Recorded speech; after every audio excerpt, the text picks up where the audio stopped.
November 26, 2018, Monday. Kakasikat pa lang ng araw ngayong Lunes. Hindi ko talaga akalaing sisikatan pa kami ng araw ni Nanay dahil sa dilim ng buong araw kahapon. Hindi man literal, pero kahit sa panaginip kasi, hindi namin inasahang dadanasin namin lahat ng ito. Akala ko kasi, sa mga movies ko lang makikita mga pangyayaring ganito. Alas 5 ng madaling araw kahapon nang abisuhan kami nga alis ng evacuation center. Sinabi ito ng sundalong ilang oras ding may kausap sa kanyang cellphone. Siguro ay kausap nito ang kanilang mga leader o sinumang nagbibigay ng utos. Tumingin din ako sa paligid ng buong classroom. Kapansin-pansin pa rin talaga ang matinding pagtataka, pagkabahala at takot ng lahat. Kahit nga ang nagbabantay sa aming mga medical worker, mga taga-LGU at mga sundalo ay hindi rin mapakali. Tumingin din ako kina Nanay at Grace. Tapos nagkatitigan kaming tatlo. Pare-pareho naming iniisip ng palihim ang balak namin. Hanggang sa nagsabi na yung sundalong may kinakausap sa tawag na lalabas na kami. Sa totoo lang, kinabahan ako noon. Tumatakbo pa rin kasi talaga sa isip ko ang kakaibang kilos na mga nakita kong pinaputukan ng mga sundalo sa labas. Nag-aalala kong baka anong mangyari sa amin ni Nanay. Madilim pa nang lumabas kami. Nakasindi ang mga ilaw sa buong eskwelahan pero napakadilim ng mga kabahayan sa paligid. Pansin ko rin ang mga bahid ng dugo sa iba't ibang dako ng bakuran ng paaralan. Hinala ko, dugo ng mga kinalaban ng mga sundalo. Nakakapagtaka nga lang kasi parang may kasama pang buo-buong laman ng mga ito. Naghihintay din sa harap ng gate ang ilang mga truck. Kasama na roon yung truck na sasakyan namin dapat noong una naming labas. Kasabay rin naming lumabas ang mga mula sa katabing silid. Pero dinig kong may mga classroom na meron pang mga tao. May mga sundalo sa paligid.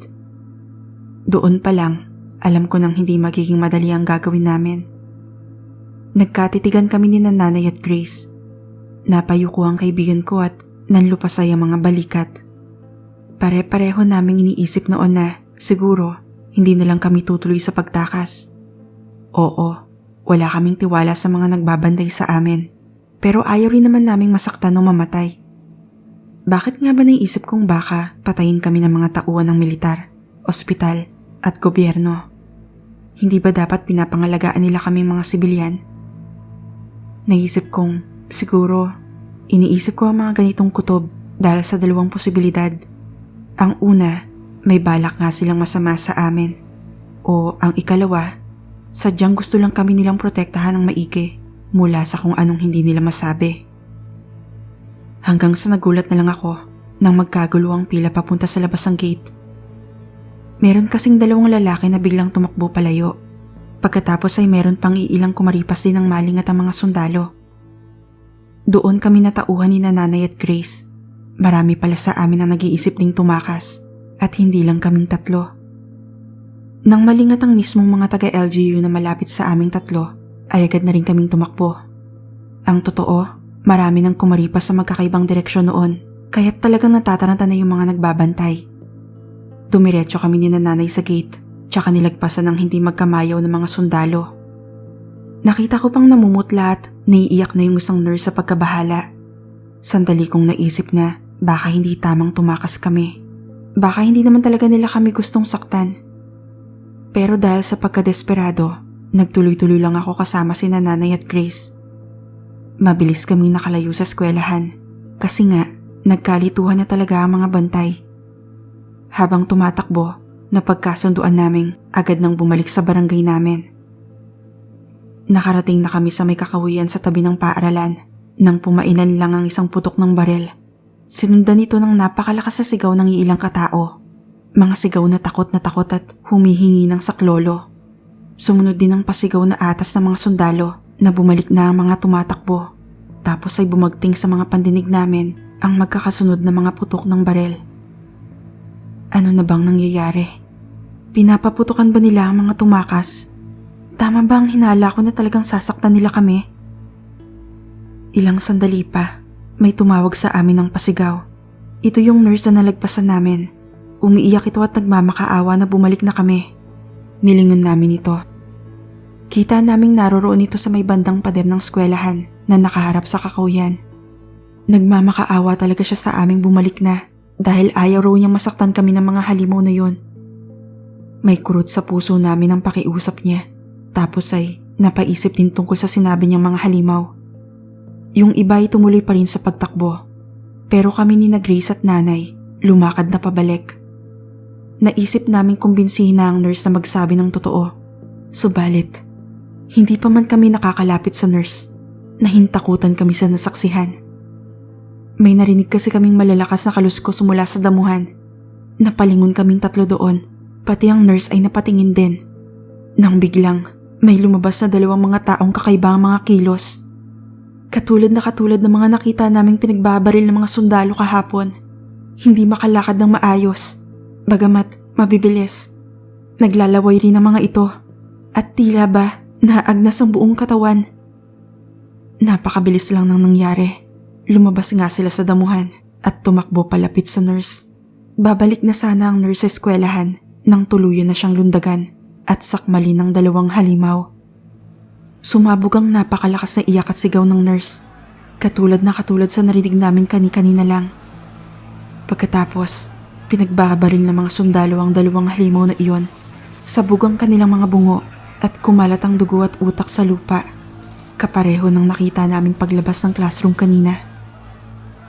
Tatakbo na sana kami ni Nanay at Grace pabalik sa paaralan ng hindi gumagalaw ang 2 halimaw. Subalit, bigla pang may tumakbong iilan pang mga halimaw mula sa kakahuyan. Doon, wala na kaming mapagpipilian kundi magpatuloy sa kalsada. Wala na kaming pakialam kahit halos malaglag ang mga baga namin sa hingal at pagod. Basta, kailangan naming makalayo. Tuloy-tuloy ang putok ng mga baril at sigawan mula sa may paaralan. Iyak na kami ng iyak noon dahil sa matinding kilabot.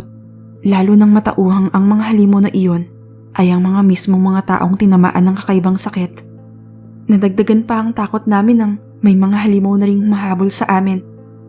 Doon na kami napilitang pumasok sa isang sementadong bahay na may grill sa mga bintana. Bukas ang pinto nito at walang katao-tao sa loob. Kinandado namin ang harapang pinto pero hinarangan lang namin ng hardwood na mesa at iba pang mabibigat na mga bagay ang backdoor. Wala kasing lakang pintong iyon. Nanatili kami sa loob kahit ramdam naming may mga zombie pa sa labas.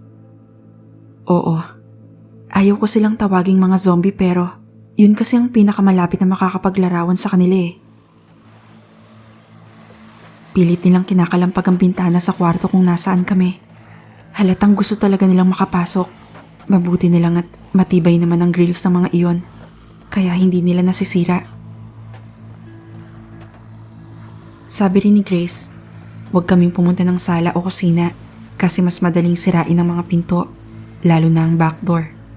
Kaya naman, dito lang kami nanatili sa kwartong ito ng buong araw kahapon at ngayon ding magdamag. Walang tigil sa pagdarasal. Mabilisang pumupuslit sa kusina para kumuha ng kung anong pagkain. Kapwa hindi rin makatulog ng maayos kasi baka biglang makapasok ang mga ito nang di namin namamalayan. Itinuon ko na lang din ang pansin dito sa diary ko. Sinusulat ang lahat ng mga detalye at baka hindi na kami magtagal.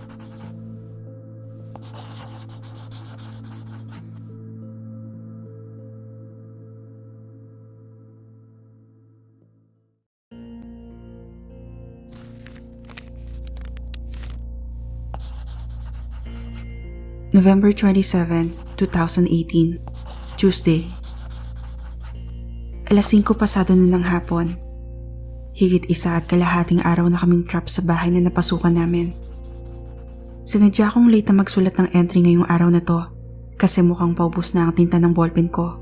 Tapos wala pa akong mahanap na ballpen o lapis man lang dito sa kanilalagyan namin. Kaya inipon ko muna lahat ng naranasan at nakita ko sa buong maghapon bago isulat. Tuloy-tuloy ang pangangalampag ng mga halimaw sa bintana at pinto. Kahapon, naisip naming tatlo na paisa-isang matulog para makapagpahinga kahit papaano. Isa ang matutulog, tapos ang dalawa ay mananatiling gising. Una munang natulog si nanay kasi baka hindi nakayanin ng puso nito ang sobrang antok, stress, pagod at takot. Idagdag pang meron din siyang sugat sa binti na nakuha niya nang tumama sa isang ugat habang tumatakas kami. Doon kami nagsumiksik sa dingding na katapat ng bintana. Mahigit 2 metro rin ang distansya ng dingding na yun mula sa bintana. Kaya hindi kami basta-basta maaabot ng mga halimaw kapag nasira nila ang grills. Isa pa, nakabukas din ang pinto ng kwarto para mabilis kaming makasibat papunta sa kabilang silid kung kailangan. Habang tulog si nanay ay nag-uusap lang kami ni Grace. Nag-aalala raw siya at baka na paano na ang kanyang mga kamag-anak. Napahiwalay raw kasi siya sa kanila nang magpunta sa evacuation. Ako naman ay sinabi ko ang pag-aalala ko para sa pamilya ni Jane. Doon na kami nagkapalitan ng kuro-kuro kung bakit nagpaturok ng ganoong bakuna ang gobyerno. Nabanggit din niyang baka may kinalaman ng sakit na sumalanta sa mga baboy sa lugar namin. Naisip ko namang baka nga tama ang kaibigan ko. Kung tutuusin kasi, medyo magkahawig ang itsura ng mga nakita naming mga zombie at ang mga patay na baboy sa baha. Mga bandang 2:00 nang magising si nanay at si Grace naman ang natulog. 6:00 naman ng gabi ay ako naman ang umidlip. Nagpatuloy lang kami sa pagpapalitan ng tulog sa buong magdamag. Tuloy-tuloy din ang pangangalampag ng mga halimaw sa grills ng bintana. Nilulusot din nila ang mga kamay at braso sa mga bakal na grills hanggat kaya. Tumitilamsik na nga sa loob ng kwarto ang kanilang laway, dugo, nana at kung ano pang katas. Di bali nang matuklap ang kanilang balat at laman. Nakakainis lang din kasi hindi namin naisara ang bintanang iyon nang pumasok sa kwarto. Nakarating na kasi agad ang mga halimaw doon at pilit kaming inaabot. Mabuti na lang talaga at may mga bakal na grills ang bintana. Pansin ko ring umaalis din naman sila pagkalipas ang ilang oras, pero agad ding may pumapalit na iba pang mga katulad nila. Madaling araw, nang sinabihan ko si Grace sa takpan namin ng kumot ang bintana. Naalala ko kasing nakakahawa nga pala ang sakit na tinulot ng bakuna. Kaya baka mahawaan din kami ng pagkahalimaw ng mga ito, lalo kapag nadapuan kami ng kanilang mga dugo at laway. Mabuti na lang at may nakita naman kaming malapad na kumot sa kwartong iyon. Sinabit namin sa dingding sa magkabilang bahagi ng bintana. Hindi nga lang namin nailagay ng maayos kasi natatakot kaming matalsikan ng laway o dugo ng mga halimaw.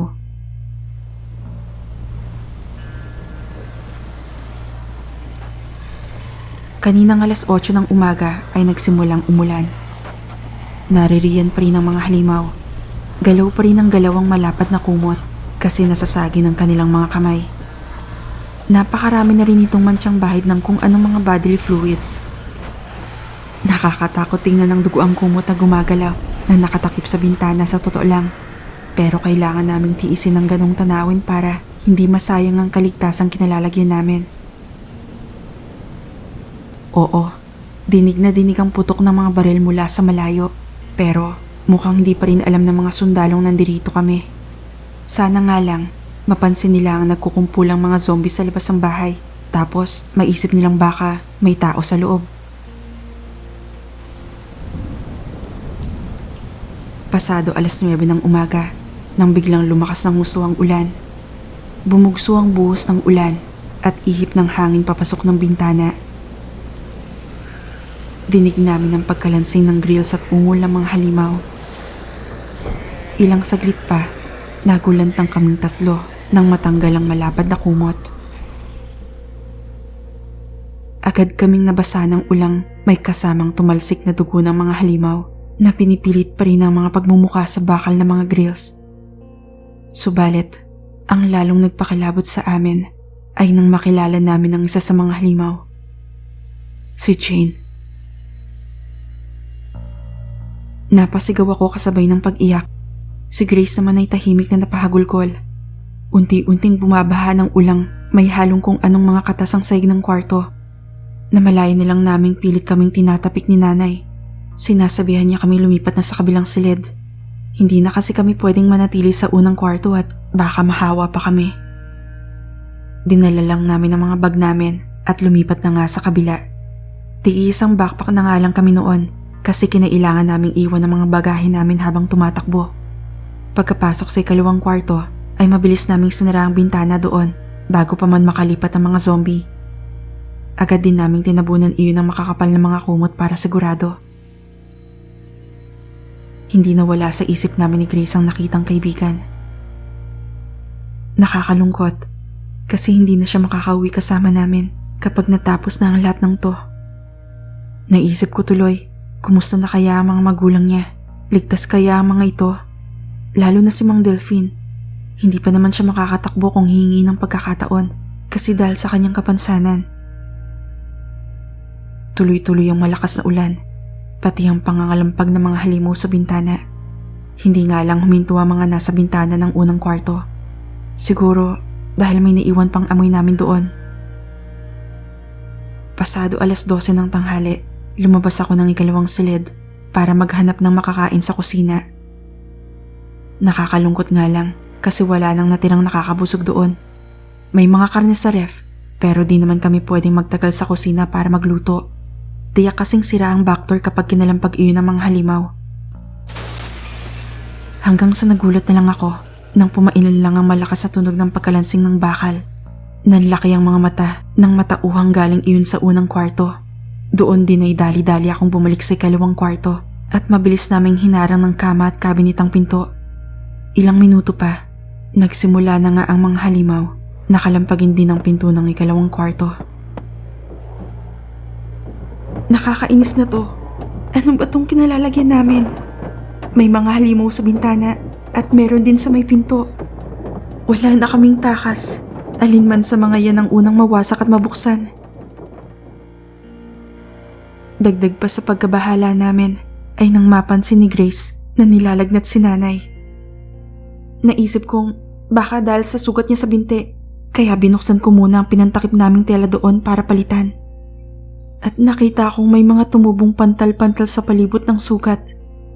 Katulad ng mga unang sintomas ng nabakunahan. Mukha ring unti-unting nabubulok ang laman sa loob ng sugat. Diyos ko, bakit ganun? Bakit pati ang nanay ko? Wag naman sana. Hindi ko kakayanin kung sakali. Tulog na siya ngayon. Pero ayaw kong isipin ang sinabi niya kanina. Patayin na lang daw namin siya bago pa man siya tuluyang maging halimaw. Ayoko. Ayoko. Ayoko.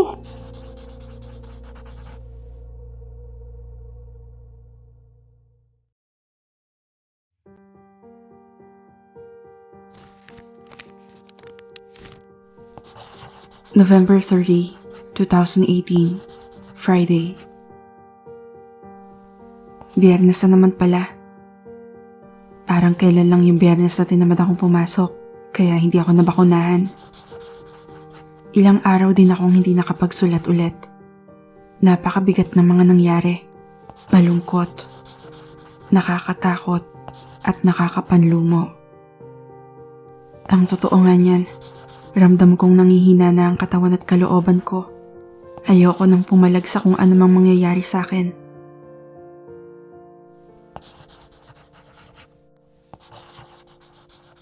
Madaling araw noong November 28, kinukumpulsyon na si nanay dahil sa taas ng lagnat. Namumula na rin ang kanyang balat sa buong katawan. Paulit-ulit niyang sinasabing patayin na namin siya bago pa siya maging katulad ng mga halimaw sa labas. Siyempre, ayoko. Mahal na mahal ko ang nanay ko. Ayokong mamatay ang nanay ko. Pero wala naman akong may sagot kapag tinatanong ni Grace kung ano sa tingin ko ang dapat gawin. Hahayaan ko na lang bang maging isang zombie si nanay? Siyempre naman, ayoko rin. Kahit ang totoo, alam ko namang dalawa lang talaga ang mapagpipilian ko. Ang mamatay si nanay o ang maging halimaw na rin siya. Yumanig din sa akin ang natanto namin ni Grace. Halos sigurado na rin kasi kaming mahahawa kami. Kasi nga, may close contact kami kay nanay. Nabasa rin kami ng dugong tumalsik kasabay ng ulan. Di pa kasama doon ang katotohanang malabong makalabas kami sa bahay na to. Pwede ring mamatay na kami sa gutom pagkalipas ng ilang araw. Gumulong ang mga oras. Hindi na nagsasalita si nanay. Tulala na lang ito at naglalaway. Halos namumutok na rin ang kanyang balat sa pagkapula. Naiiyak na lang kami ni Grace kasi hindi talaga namin alam kung ano ang gagawin. Sumilay lang sa amin ang pag-asa kahapon ng umaga, November 29. May narinig kaming mga putok ng baril sa labas mismo ng bahay na kinaroroonan namin. Sa pagkakataong iyon ay nakasiksik na kami sa isang sulok ng silid habang nasa kabila si nanay. Nagwawala na kasi siya kapag ginagalaw namin. Nakakatakot, baka masaktan pa kami. Pero sa totoo lang, gustong gusto ko siyang yakapin nun. Di bali nang mahawa. Nagsumigaw ng saklolo si Grace. Ilang sandali lang ay tumugon na ang mga nagpaputok sa labas at sinabing ililigtas nila kami. Napatay nila ang mga halimaw sa paligid, pati na iyong nasa labas lang ng kwarto. Subalit, napaatras sila nang makita si nanay. Nagmakaawa ko. Nakiusap na dalhin namin si nanay. Sinabi kong gamutin namin ang nanay ko. Pero umiling sila. Sinabi nila sa aking wala pang gamot para sa mga tuluyan ng nahawa. Bagamat may pag-asa pang siguraduhin hindi ma-activate ang mga virus na nasa katawan namin ni Grace. Mukhang hindi pa raw kasi hinog ang mga mikrobyong galing kay nanay na nakuha namin. Ngunit umayaw ako. Gusto kong iligtas ang nanay ko. Gusto ko siyang ibalik sa dati.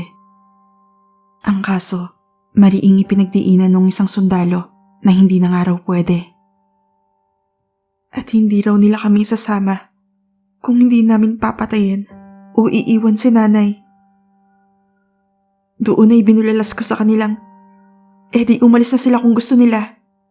Iwan nila kami kung gusto nila. Basta, hindi ko iiwan ang nanay ko. Mahal na mahal ko ang nanay ko. Mamamatay ako sa tabi ng nanay ko. Kaya naman, umalis na nga ang mga sundalong kasama si Grace. Sinabi ko sa kaibigan ko na iligtas niya ang sarili niya. Naintindihan ko naman siya at hindi niya kailangang madamay sa pasya ko. Sabi ko, hanapin niya ang mga kamag-anak niya. Pakikumusta na lang ako sa lahat ng mga kabarangay namin. Sinabi ko ring ano man ang mangyari. Iiwan ko lang ang kwaderno ko rito mismo sa kwartong ito. Ilalagay ko sa loob ng cabinet, sa ilalim ng mga damit. Nag-iwan ng konting mga pagkain ng mga sundalo, tapos ay umalis na sila kasama si Grace. Sinarado ko ulit ang mga pinto at hinarangan ng mabibigat na mga bagay. Nakaupo lang ako sa sahig ng ikalawang silid at nagmumuni-muni habang tinititigan si nanay. Hindi pa rin kasi siya kumikilos noon. Iniisip ko naman ang bahid ng mga dugo at utak na nakita kong nagkalat sa sala. May mga katawan pa nga ng mga halimaw na hinala kong nakapasok sa bintana ng unang kwarto. Mga halimaw na nabaril ng mga sundalo. Oo, nakakadiri tignan. Pero sadyang sabaw na ang utak at kalooban ko sa lahat ng mga nangyari. Sumapit ang hapon, gabi at madaling araw. Titig lang ako ng titig kay nanay. Gutom na ako. Pero wala akong gana. Nangihina na rin. Tapos, ramdam kong umiinit na ang katawan ko. Lumilitaw na rin ang iilang mga pantal-pantal sa balat ko. Pagsikat ng araw, naulinigan kong may naglalakad sa labas. Subalit, napakabagal lang ng mga yabag nito. Naglakas loob ako. Hinawi ko ang kumot na nakatabon sa bintana, tapos sumilip. Halos kumalas ang puso ko nang makatitigan ko ang isang halimaw. Grabe na ang pagkaagnas nito. Halos buto na nga lang ang kanyang muka at konti na lang malalaglag na ang panga. Nakakapagtaka lang kasi hindi ako nito pinansin. Oo, nakatitig sa akin pero parang hindi niya ako nakikita.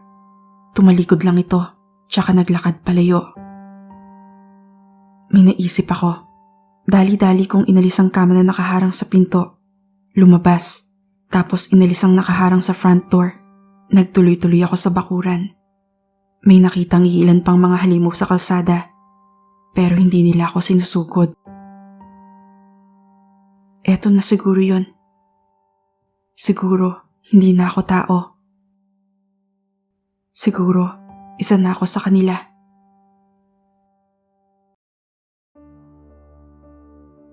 Nilibot ko ang bakuran. Napakaraming nagkalat na sabog ang bungo. Mga nabaril na mga sundalo. Natigilan nang makitang naroroon din ang katawan ng best friend ko. Parang piniga ang puso ko. Gusto kong umiyak. Pero para bang tuyong-tuyo na ang mga mata ko. Gusto kong magalit. Pero nanghihina na talaga ang damdamin ko. Naglakad-lakad pa ako. May nakikita akong mangilan-ngilang pang mga halimaw sa paligid. Natanaw ko ang paaralang nagsilbi naming evacuation center. Naroroon pa rin ang mga truck na hindi nagamit, pati ang bulok na katawan ng nilapang nurse. Sari-saring mga bangkay ang nakita ko sa paligid. May mga sundalo, nurse, doktor, taga-LGU at mga sibilyan. May mga sabugang bungo, may mga nakabulagta, merong mga naglalakad at meron ding gumagapang. Gaya ni Mang Delfin. Napakalansa ng amoy ng buong paligid. Amoy na bubulok na patay. Halos bumabaha sa semento at lupang daanan ng dugo, nana, utak, laman, at kung ano-ano pa. Hindi ko na alam kung ano ang mararamdaman ko.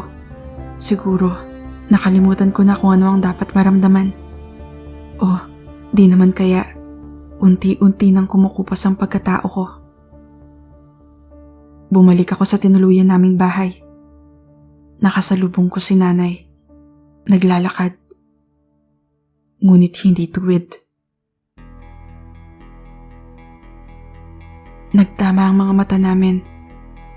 Pero alam kong hindi na niya ako nakikita. Basta, niyakap ko lang siya ng mahigpit. Hanggang sa nanlupaypay ang mga braso ko. Nilagpasan lang niya ako. At nagtuloy-tuloy na siya palabas. Bumalik ako sa kwarto. At eto. Sinusulat ko itong huling entry ng diary ko. Sinusubukang pakinabangan ang kapiranggot na isip at puso na meron pa ako. Kung meron mang makakabasa nito, sana pahiwatig yun na may nakarating na sa kwartong ito. Sana hudyat yun na nakontrol na ng mga may kapangyarihan ang salot na ito. Sana hindi pa ito ang katapusan ng mundo.